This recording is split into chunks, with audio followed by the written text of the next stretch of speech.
You know that you've read a really good book when its ideas stick in your mind for a long time afterwards. And one such book, for me anyway, that has left a profound impact upon me is a book by Viktor Frankl called Man's Search for Meaning. It's very popular, maybe you've read it as well. And in this book, it comes from, first I should tell you, it comes from a psychologist, a doctor, and he's reflecting upon his time in concentration camps during the Second World War. And what he began to realize with the prisoners was that some of them died very quickly. Some of them withered and just couldn't take it, and they just, understandably, but they died very quickly, whereas he noticed others lasted a long time. They seemed to have more strength. They seemed to have a greater ability somehow to persevere through great, difficult, terrible trials. And he, as a psychologist, was thinking, what's the difference here? How can this be? And what the conclusion that he came to, that he reveals in this book, he saw that those who have a deep sense of meaning and of purpose can endure trials much, much more. They can go much further. They receive like an inner strength to be able to persevere even through great trials. And this, for me anyway, was a really big point that really hit home.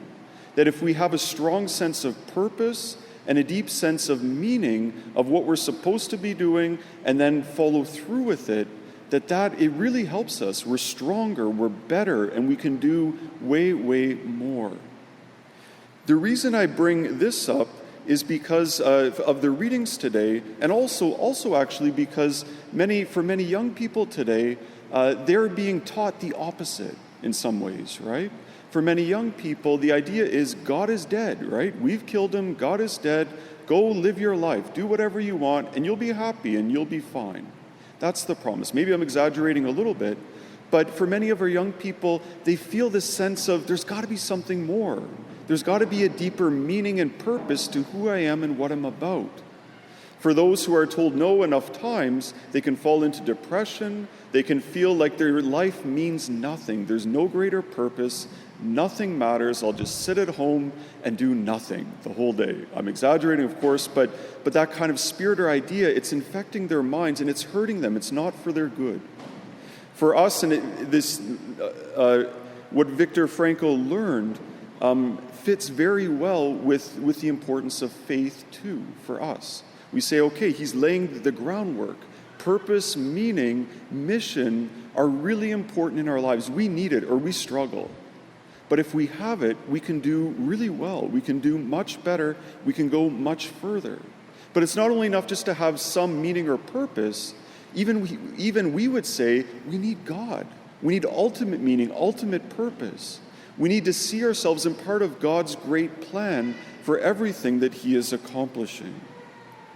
The first reading today, that sets the stage for the first reading today from the Book of Ecclesiastes. And we're hearing here the words of either Solomon himself, it says the son of David, or someone writing about Solomon.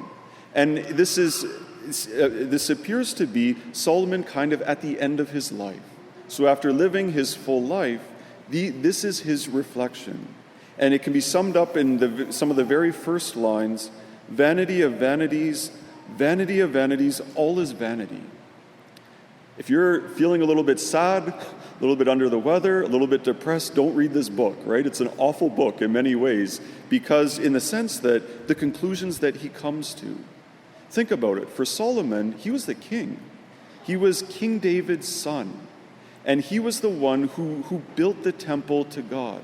God was very pleased with Solomon. Even before building the temple, he makes a sacrifice, and God says, I will give you anything you want. What do you want? And he's so pleased with Solomon because his mind, he's in the right place at that point. And he says, Lord, give me wisdom to know the difference between right and wrong for myself and so that I can help others. And God is so happy. And he gives him wisdom. And Solomon is known as the wisest person, maybe even in the whole world.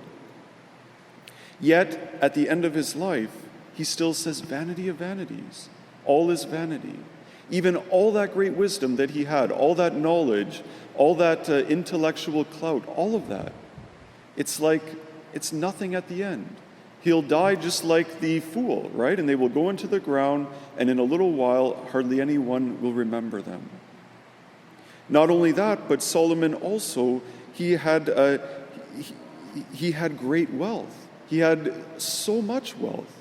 When he was the king of Israel, it was a time of great prosperity, of peace, and of great influence which they held.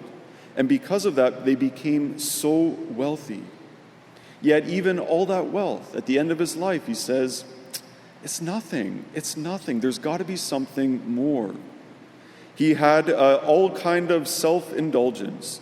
He could drink however much wine he wanted, all the pleasures in the world, but yet even there, not final meaning, ultimate purpose or goal. Weapons, he had so many weapons, it says, but yet even there, a big army, it's not enough. Women, he had so many women, right? He had so many marriages, and maybe many of them for alliance purposes and other things, maybe so many that he never even maybe met some of his wives. Yet, even in that, it wasn't enough. There's got to be more. What is my ultimate meaning, my ultimate purpose? Is there any? Of course, right? That's why this book of Ecclesiastes is there for us to reflect on, because we know that to be true in our own lives. That we want something, we get it, and then we say, okay, what's next, right? This will do it this time, if only I had this. But you get it, and then you're left wanting more. What does Jesus have to say about this? There's a man who comes to him, and we can imagine this, it happens today. He comes to him and says, tell my brother to divide the family inheritance with me. Parent has passed away, there's an inheritance. How are the kids going to divide it up? People still argue about it today. This person comes to Jesus and asks him, what does he say? Jesus is very wise. He could break down and give them all kinds of wisdom. But the wisdom he gives them is this. He says, take care, be on your guard against all kinds of greed. For one's life does not consist in the abundance of possessions. We can imagine Jesus saying, okay, you want all this inheritance. Why? What good is it going to do for you? How are you going to use it? Is it going to help you? Or are you just going to be left wanting more? And the story goes on. Jesus tells a parable which should sound familiar, because maybe even to them, they would recognize that it seems this is the story of Solomon.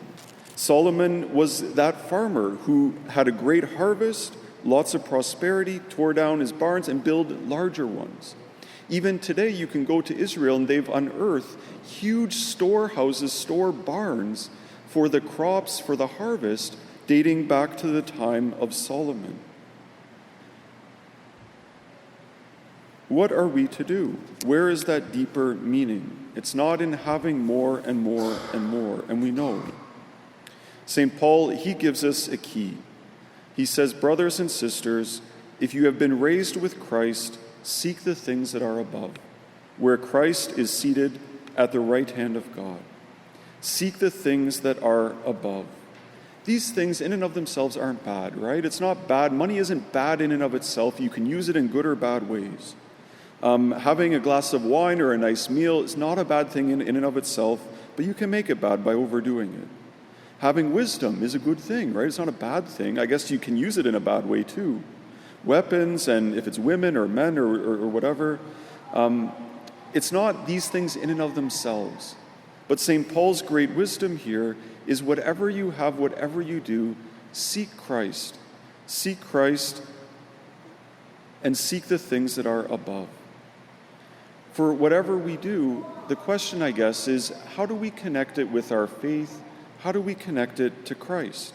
You know, for all of us, probably, we pray before we eat, and that's a good thing. It's a way of saying, God, I want you here, even as I'm eating. Give your blessing, and help this to be something that is good. But it can become very quickly just kind of a routine thing that we do.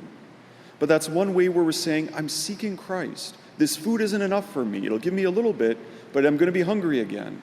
What I ultimately need is I need Christ. And so our prayer, our faith, our regular practices, the Holy Mass, all of these things, our work, trying to sanctify it each and every day. All of these things are so important, and they can be a pathway to that deeper meaning when through them we see Christ, that we're able to look through them to see Jesus. St. Augustine, he knew this so well, and maybe I'll just end with his words. He says, "Dear Lord, our hearts are restless until they rest in you." Our hearts are restless. They're constantly seeking and looking until ultimately you're the only one who can satisfy us. You're the ultimate meaning, the ultimate purpose, the ultimate goal, the ultimate desire of each of our hearts.